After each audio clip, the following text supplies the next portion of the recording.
Durante a década de 1980, em meio ao aumento do desemprego na Inglaterra, o governo de Margaret Thatcher lançou o Enterprise Allowance Scheme, uma iniciativa que fornecia um subsídio semanal para pessoas desempregadas em idade ativa e com ambições empreendedoras. Os beneficiários do programa precisavam estar desempregados há pelo menos 8 semanas e ter pelo menos 1.000 libras na poupança, além de apresentar um plano de negócio básico para receber semanalmente um auxílio de 40 libras. A iniciativa, obviamente, não teve impacto significativo nos números de desempregos, uma vez que a maioria das empresas criadas eram operações de comércio individual, porém, acabou se transformando em uma importante fonte de renda e financiamento para que jovens músicos pudessem se manter de alguma forma durante esse período de forte instabilidade econômica.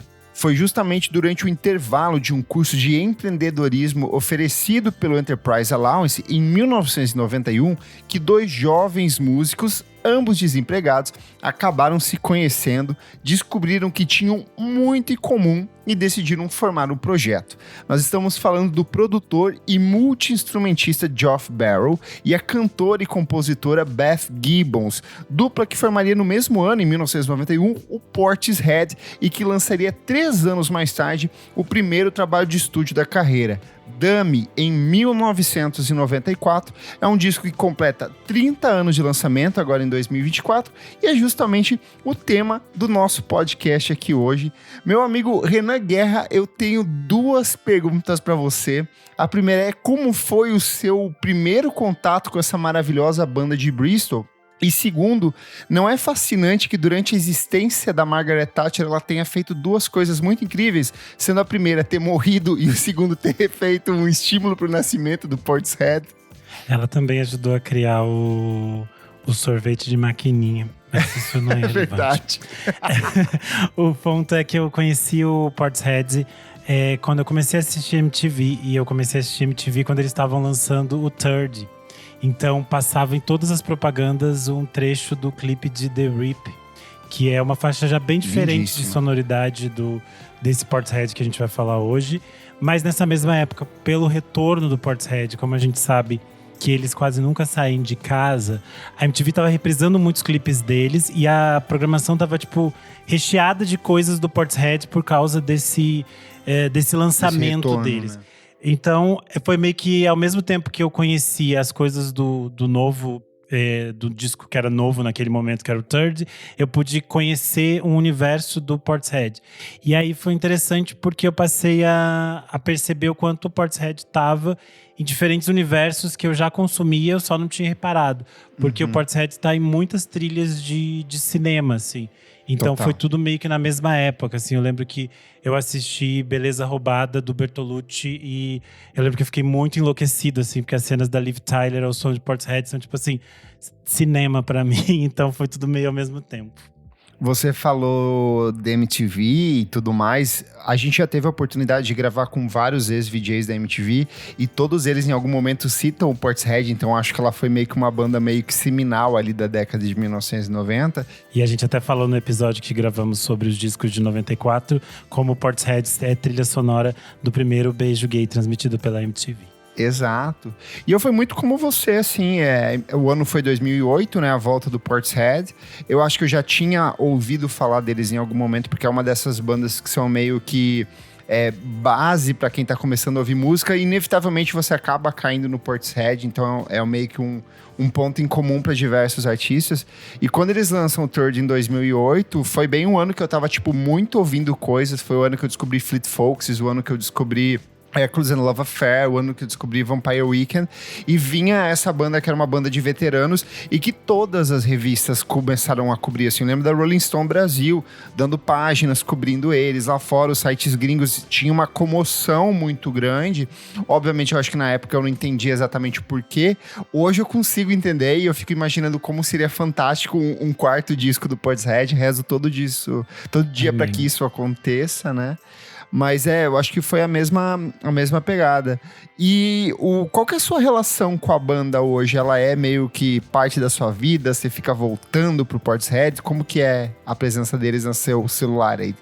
É curioso porque o Portishead entra naquela seara de artistas que não saem mais da minha playlist. Eu acho que quando a gente vai ficando mais velho, a gente vai entendendo essa onipresença de alguns artistas nas suas playlists, nas suas coisas. E o Portishead é uma banda que eu sempre retorno. E aí, especialmente nesse disco, o disco ao vivo, o Third, então acabou sempre voltando bastante. Total, acho o disco ao vivo deles um dos discos ao vivo favoritos da minha vida. Inclusive, a gente gravou um programa sobre os melhores discos ao vivo. Eu acho que eu trago esse na minha seleção. E eu gosto muito do Third por outros motivos, assim, eu acho que cada um dos 4 discos deles ali são excelentes por um motivo específico. E esse ano a gente teve a graça de ter o primeiro disco da Beth Gibbons em carreira solo, que é belíssimo. E a gente teve a volta do Beak, que é uma das bandas do Jeff Barrow ali, que também lançou meio que na mesma semana trabalho. Então, assim, o Portishead segue vivo, só que meio que separado. Bom, embora residentes em Bristol, Barrow e a Gibbons decidiram adotar o nome da cidade vizinha, a cidade litorânea de Portishead, para batizar o projeto. Tem inclusive uma foto muito clássica em preto e branco deles do lado dessa placa, dessa cidade. E eles eram fortemente influenciados pelos filmes de espionagem, o cinema noir da década de 1950 e as trilhas sonoras do Ennio Morricone. E a dupla fez desse referencial criativo a base para as próprias composições, porém incorporando uma série de outros elementos bastante característicos do hip hop, como os scratches e o uso de samples, além dessas batidas sempre bem destacadas.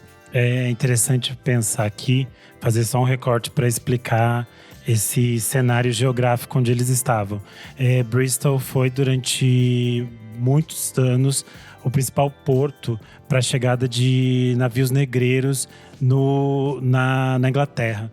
Então, acredita-se que mais de 500 mil pessoas escravizadas chegaram nesse porto de Bristol e passaram por ali. E Bristol acabou, no século XX, ainda com uma população de pessoas negras muito fortes, com diferentes culturas mescladas ali. Então, a cultura do hip hop nos anos 80 era muito forte, era muito simbólica ali, mas eles também tinham uma cultura punk, uma cultura de reggae muito forte, que vinha dessa cultura jamaicana. E é interessante pensar que Bristol já vinha nesse universo de experimentação com o hip hop, com o jazz, com todas as coisas, porque é lá nos anos 80 que surge o The Wild Bunch, que é o projeto do qual o Dead G e o 3D, que são os caras do Massive Attack, o Trick e o Nelly Hooper. Nelly Hooper, que trabalharia depois com a Bjork, e a gente já falou dele nos nossos episódios de clássicos sobre a Bjork. Formava esse grupo que depois se dividiria e geraria o Massive Attack e o Soul II Soul. Então são vários artistas que já estavam... A gente precisa gravar um programa sobre o Soul II Soul também, que é maravilhoso. Então é meio que um universo de coisas estava acontecendo ali, e é muito claro que existe uma perspectiva aqui de encontros de classe, porque Bristol até hoje é vista como uma das cidades que tem uma segregação racial muito grande. Tipo, pessoas brancas vivem em seu espaço de pessoas brancas, pessoas negras vivem em seu espaço de pessoas negras. E aqui a gente vê que todos esses artistas estão relacionados com o universo de uma classe social baixa e que eles estão, tipo, tentando produzir coisas e eles se influenciam uns aos outros. Tanto que a gente começou o programa contando que a Betsy... A Gibbons e o Barrow estavam desempregados. Então acho que existe um olhar aí que tem essa questão política, que é uma questão que está... por mais que não seja óbvio, mas que está muito presente em todo o trabalho do Portishead. Tem também uma coisa que você falou, a gente pensa hoje muito em música no sentido digital, onde todo mundo meio que tem um acesso democrático de qualquer canto do mundo hoje, e querendo ou não, Porto era porta de entrada para tudo ali. Então o acesso à música vinha por ali, tudo vinha pelo Porto. Então era meio que um canal de circulação de cultura de outras maneiras, né? Então dá para imaginar alguém saindo com uma fita cassete, um vinil de outros lugares do mundo e vindo parar ali, e esse material acabava circulando ali dentro desse espaço também, né? Sim. Bom, o resultado desse processo todo está na entrega da primeira música produzida pela dupla, que é It Could Be Sweet. É uma faixa que foi originalmente composta na casa da Neneh Cherry, já que o Barrow, naquela época, foi contratado para trabalhar no segundo álbum de estúdio da cantora sueca, o Homebrew. Ela lança o Ralph, se eu não me engano, em 1989, e aí esse seria o segundo álbum de estúdio. Ela estoura, né, com o Ralph, com uma coisa muito grande. E, de novo, a Neneh Cherry também era uma artista que vinha uma mulher negra na Suécia e que vinha dessa combinação de estilos muito distintos também, né? O marido da Neneh Cherry, na época, que contratou o Barrow, porque tinha visto ele trabalhando na produção do Blue Line, o primeiro disco do Massive Attack. Então tá tudo bem ali no mesmo universo que eles circulavam, assim. Bom, com a primeira música em mãos, a dupla acabou migrando para o Coach House Studios em Bristol, onde conheceu um outro músico local, o multi-instrumentista e produtor Adrian Utley, que acabou se encantando pelo som da dupla e decidiu colaborar com a produção do primeiro álbum de estúdio do Portishead. Inicialmente, a ideia do Barrow da Gibbons era produzir um trabalho inteiramente a partir do uso de samples. Porém, com a inserção do Utley no processo de criação do material, os dois artistas perceberam que podiam ampliar ainda mais esse próprio campo de atuação. Veio do próprio Utley a escolha de trabalhar com instrumentos pouco usuais, por exemplo, o theremin na faixa de abertura, que é Miss Heroes, além do cimbalom, que é um instrumento bastante característico da música folclórica produzida no leste europeu. E aí, assim, só lembrando que a gente está falando de um cenário onde o conceito do sample ele ainda era muito abrangente, assim. A gente tinha, por exemplo, o Beastie Boys e o De La Soul em 1989, cada um lançando discos bem fundamentais para o estudo do sample. Então ainda não tinha um limite criativo e um limite econômico do quanto você podia usar um trecho de uma música dentro de uma obra. Então era muito comum que esses artistas brincassem com esses picotes de música para criar outras composições em estúdio. É curioso pensar quando eles se conheceram.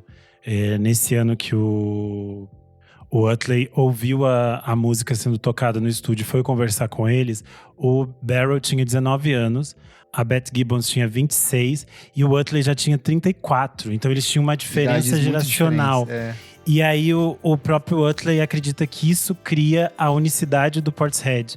Porque quando eles se encontraram, o Utley tinha muitas fitas e muitas coisas que ele gravava.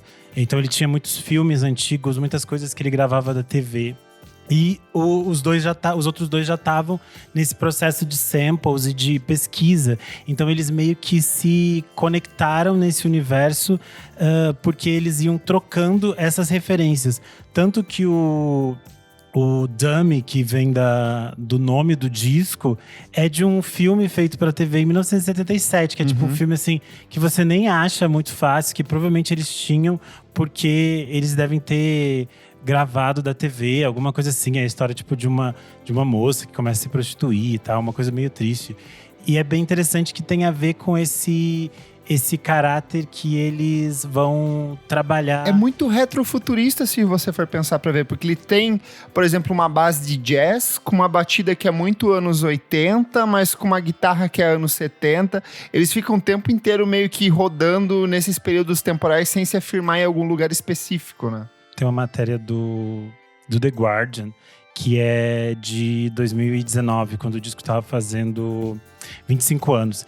E aí eles classificam que o som do Portishead entraria num universo que eles chamam de hauntology, que traduzindo o termo em português seria meio fantologia. É um termo que foi cunhado pelo Derrida, o filósofo, e que é meio que tipo esse conceito de pequenos fantasmas ou memórias que não estão muito claras, mas que estão presentes e que voltam a te assombrar. E é meio que esse conceito de que o som te capta memórias que você não sabe de onde elas são, Sim. mas elas existem ali, só que elas não estão mais naquele espaço que elas eram reais, elas estão num outro espaço, que é meio que na música a gente pode pensar no mesmo tipo de trabalho que o Boards of Canada faz quando eles pegam memórias da TV e a gente pode não ter aquelas mesmas memórias, mas a gente é conectado com aquele universo. É um conceito, também já vi, chamado de nostalgia não vivenciada, que é você meio que lidando com ecos de alguma coisa que você acha que você vivenciou, só que não necessariamente você estava preso dentro daquele período de tempo específico. Sim, e no caso do Portishead é muito interessante que isso eu acho que ganha mais camadas, porque a voz da Beth Gibbons também nos leva para esse universo. Ela se conecta com uma referência que é ao mesmo tempo de jazz e de soul, mas também tem a ver com cantos rurais ou com coisas do interior, de músicas do interior dos diferentes países. Ela é então, bem do interior da Inglaterra mesmo. A família dela é de produtores agrícolas do interior da Inglaterra mesmo. Então ela sempre lidou com essa vida de campo mesmo, né? Bom, e para extrair esse tipo de som cada vez mais característico da banda, o Barrow tinha como hábito jogar os discos de vinil que eles compravam e que viriam ser sampleados no chão do estúdio, e aí ele pisoteava em cima deles para danificar essa estrutura do material. Então ele tinha esse som que ele ia circulando no toca-disco, ele ficava sempre bambo. Então você sente que as músicas que eles vão usando, os fragmentos, esses loops que eles vão usando, eles nunca são perfeitos, eles sempre dão aquele erro, você sempre ouve o ruído, você sempre sente essa sensação de que tem alguma coisa ali que não está exatamente certa. E também, quando o Dummy completou 25 anos, o Utley e o Barrow deram uma entrevista para KEXP, em que eles relataram o estranhamento das pessoas que estavam também dentro do estúdio e que viam esse método pouco ortodoxo deles. Abre aspas aqui. As pessoas simplesmente não entenderam, disse o Barrow.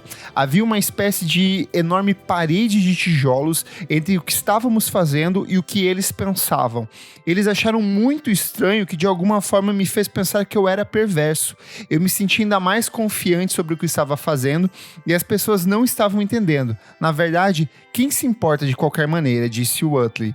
E é assim, entre os samples utilizados pela dupla, a gente tem trechos extraídos da obra do Isaac Hayes, a gente tem trechos do pianista e compositor argentino Lalo Schifrin, a gente tem diversos outros projetos de soul, jazz, funk dos anos 60 e 70, porém, diferente de outros projetos da época que vinham se aprofundando cada vez mais no uso dos samples, como por exemplo o DJ Shadow, que desde o início da década se mostrava como um dos principais representantes do estilo, o Barrow e o Utley tinham uma coisa que ninguém mais tinha, que era justamente esse talento e essa sensibilidade poética da Beth Gibbons.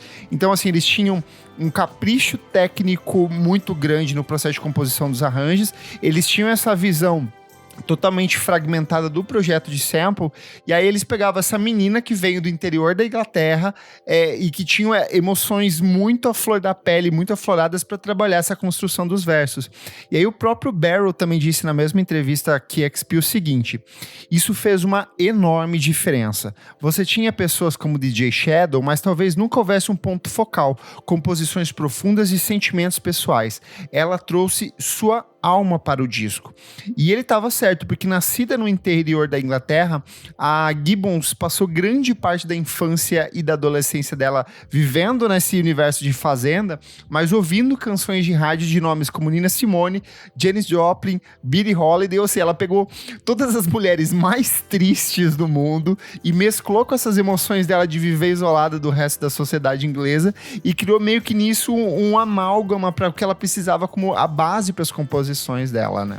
E é interessante que as composições dela habitam esse espaço meio de mistério. Você entende que há uma dor ali, que há uma violência, algum sofrimento, mas também ela caminha por um espaço que deixa mais aberto para que o ouvinte também desmistifique aquelas líricas ali que ela está cantando. Acho que isso é muito interessante, como isso dá algo muito único pro Portishead, e que eu acho que se conecta também com outros universos de cantoras e de artistas que estavam criando formas específicas de colocar os seus pensamentos em músicas, tipo a PJ Harvey ou Sim. a Hope Sandoval no Maze Star.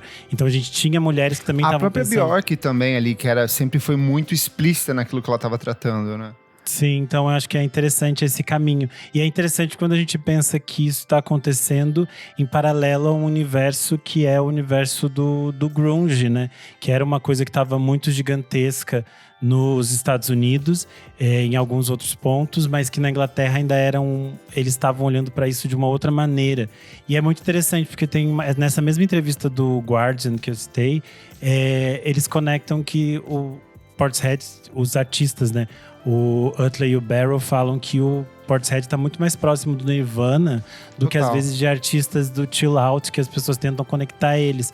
Porque eles entendem que existe na mesma forma no trabalho deles uma conexão com essa coisa que é violenta e com aquilo que é delicado, com esses altos e com esses baixos e com essas mudanças. Porque se aquelas mudanças estão na guitarra e no baixo no Nirvana, que elas aparecem nos samples, elas aparecem nos scratches, elas aparecem nessas mudanças que são muito interessantes. E eu acho que mesmo quando a gente volta para a cena inglesa, e principalmente, por exemplo, o ano de 1994, onde a gente tem a batalha definitiva entre Blur e Oasis, as músicas eram muito mais no sentido, por exemplo, do Oasis tinha uma questão muito mais hedonista, de um excesso absurdo de drogas psicodélicas, de um resgate da psicodelia dos anos 60.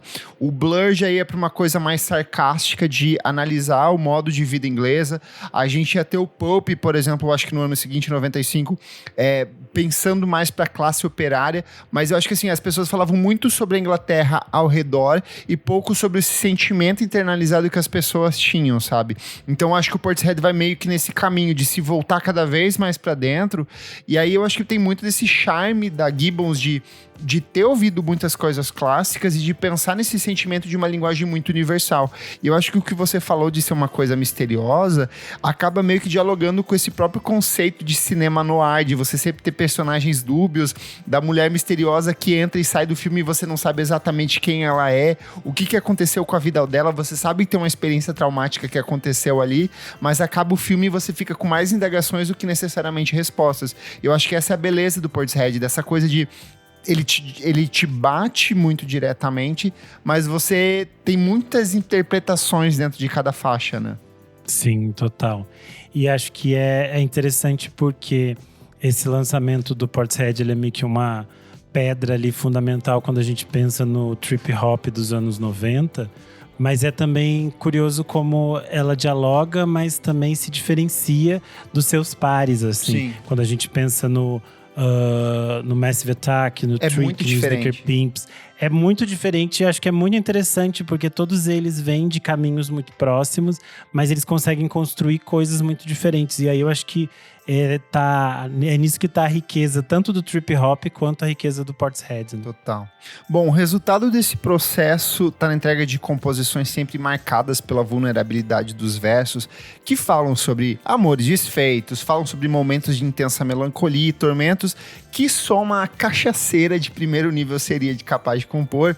E para além dessa forte relação com o álcool, ela é muito beberrona, gente. Tem várias imagens clássicas dela de shows dos anos 90 abraçada num litrão de uísque ali. A Gibbons é uma verdadeira chaminé ambulante, tanto que durante as gravações no State of Art, que era um estúdio minúsculo em Bristol, o corpo de bombeiros foi acionado quando os três abriram as portas do estúdio. Tem até um trecho divertidíssimo dessa entrevista que eles deram para o QXP, onde eles relembram essa situação.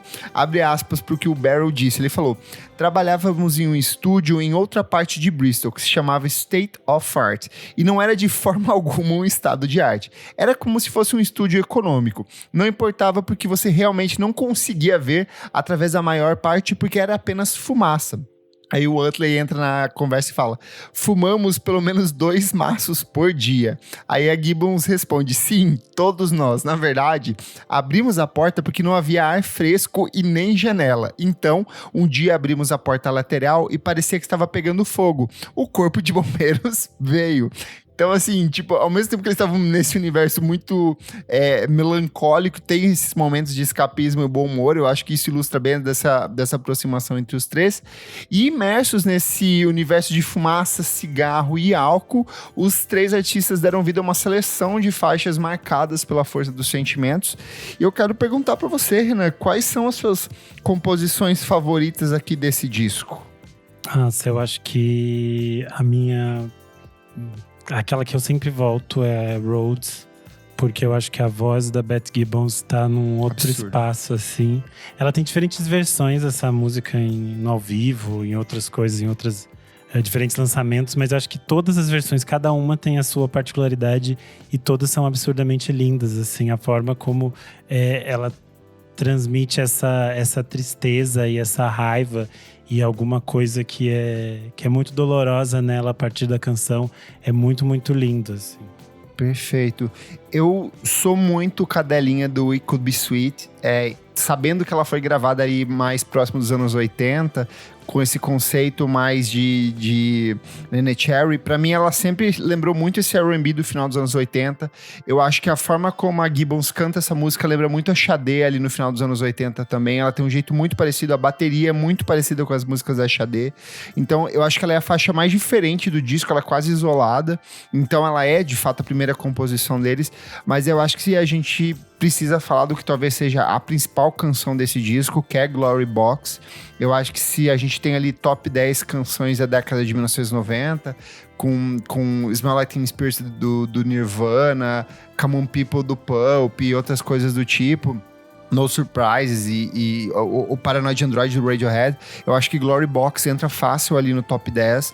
Ela é, eu acho que uma canção síntese do que é esse disco, porque ela tem toda a carga sentimental, ela tem essas variações de ritmo, de bateria, ela é uma música que encolhe, cresce. Eu acho que essa música e o disco inteiro, ele é muito representativo de que o Dummy é um disco para você ouvir de fone de ouvido, porque tem muita variação, tem muita nuance, tem muita camada, textura, tem umas coisas que, sei lá, você pode passar 20 anos ouvindo, daí um dia você vai perceber que tem uma linha de baixo muito específica, num canto específico de uma faixa. Mas eu acho que a Glory Box, assim, de maneira geral, ela traduz muito essa coisa do trip hop, desse eco de soul que eles têm. O fato de que ela foi comercialmente bem sucedida também, ela é uma música que já foi reaproveitada milhões e milhões de vezes, e até aquela viradinha de bateria que de repente ela dá uma silenciada, entra só a bateria, é uma coisa que eles vão fazer de novo no Gun Machine, lá no Third, então tipo assim, quase 15 anos depois, 20 anos depois, eles vão refazer essa mesma estrutura. Eu acho essa aqui, tipo, absurda, uma das melhores canções de todos os tempos, né? E eu acho que a irmã dela é Sur Times, porque também foi absurdamente um sucesso pop. E é a faixa que ela fica dizendo, tipo, ai, ninguém me ama. E é, tipo, absurdo porque é uma canção que tem uma estranheza, alguma coisa muito torta. E é interessante que nessa mesma matéria que eu citei anteriormente do Guardian, eles discutem isso de como o Portishead fez sucesso nos anos 90 e como ele foi lido como, sei lá, uma coisa sexy, por exemplo, mesmo com as coisas absurdamente tristes e estranhas que eles estavam fazendo.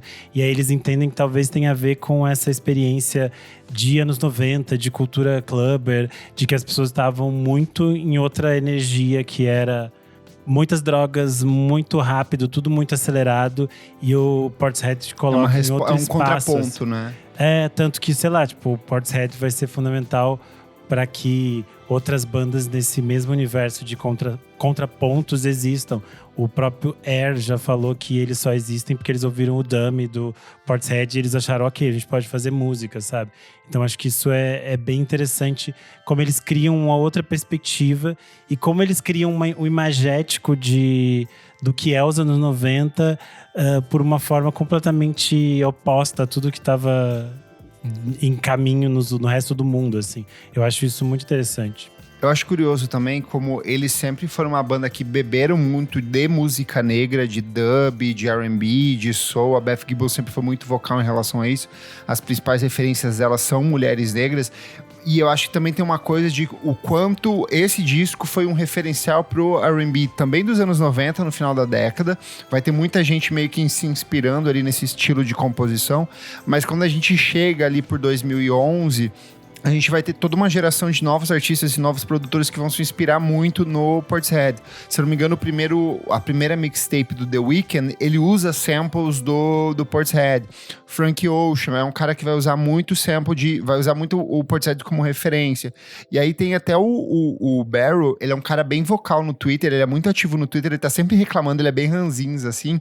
E aí até meio alguém pode falar, é contraditório que eles tenham feito um disco inteiro feito a partir de samples e tudo mais, e ele tá sempre reclamando que as pessoas estão sampleando ele. Mas a questão dele não é que as pessoas usem o Portishead como uma base para as composições, mas é que as pessoas pegam, tipo assim, a música inteira, apagam os vocais da Gibbons e cantam em cima. Enquanto o que eles faziam é pegar um trechinho de uma música de jazz dos anos 50 e fazer um loop em cima disso, uma linha de baixo em cima disso. Então, eles recriavam todo o universo de composição.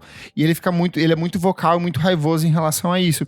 Mas eu acho que só representa o quanto meio que escorreu, assim, tipo, foi pra todos os cantos. É uma coisa muito forte, muito influente.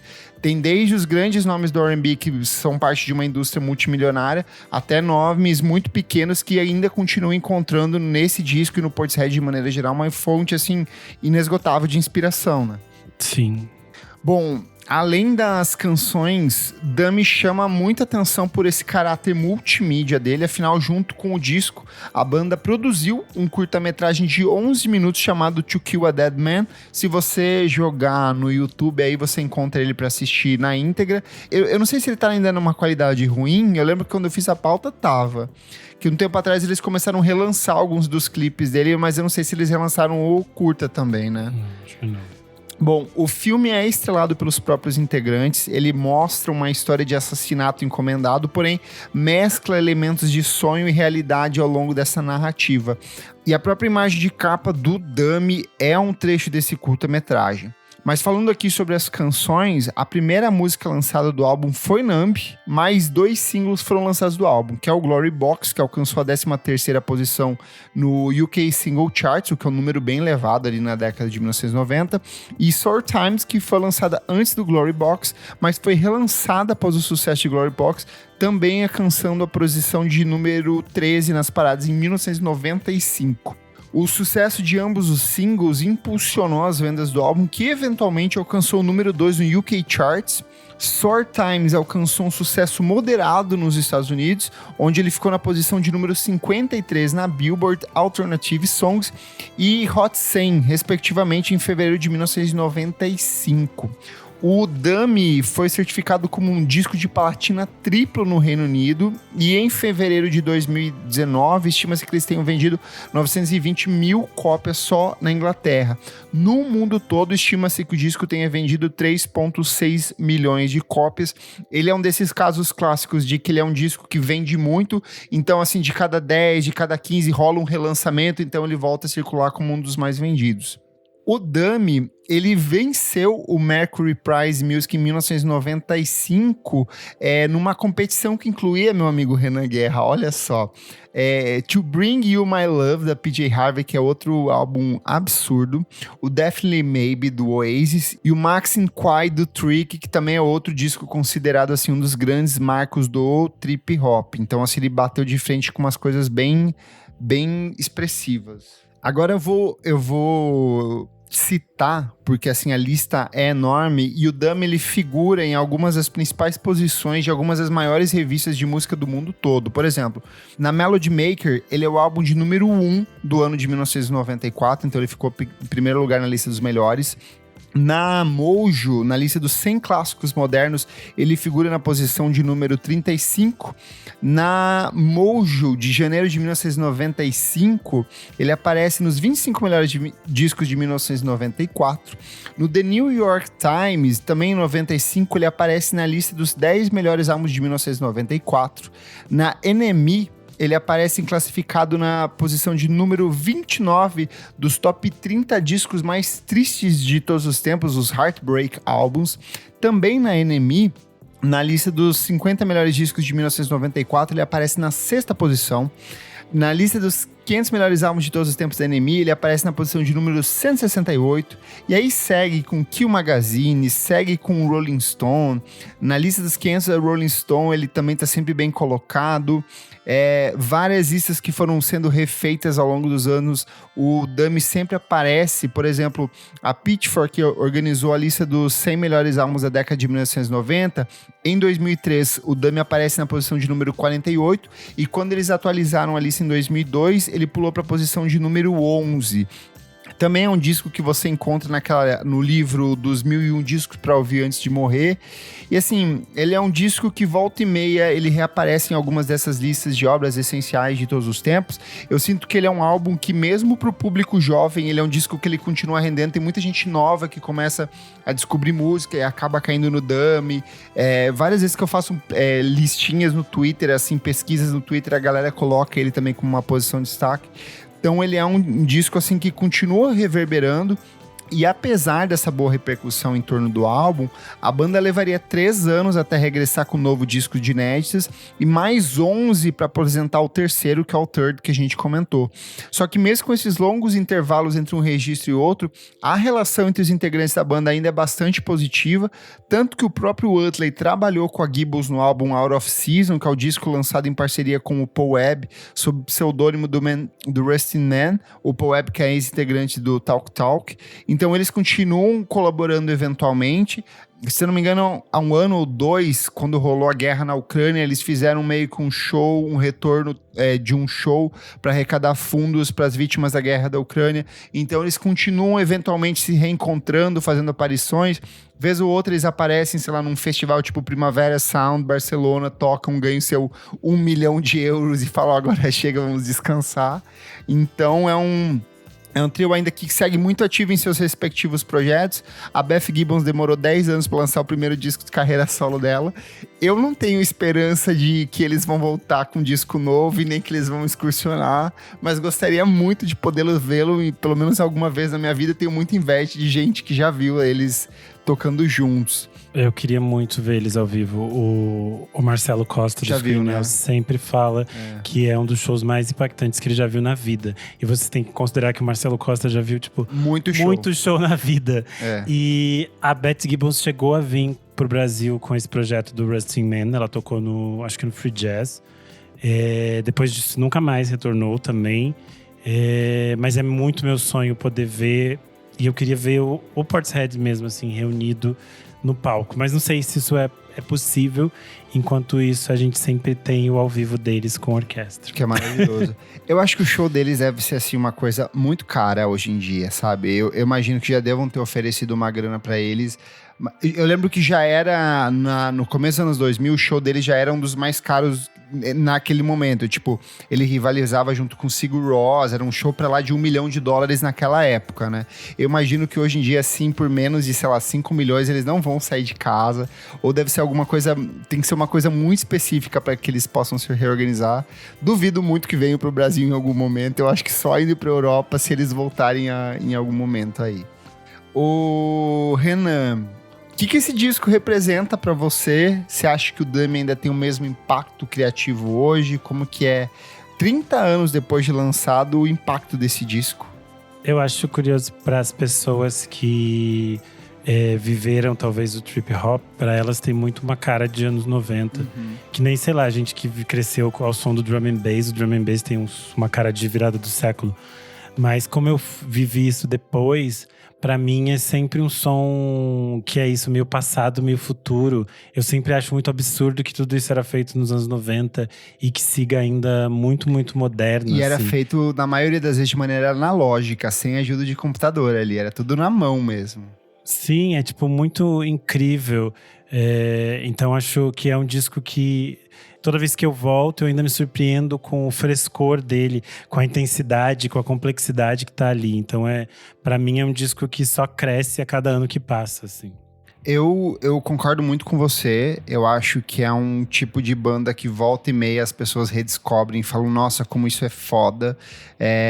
O Dummy, o disco homônimo de 98, o disco ao vivo, o Third, eu acho que cada um desses álbuns assim, é uma coisa muito foda.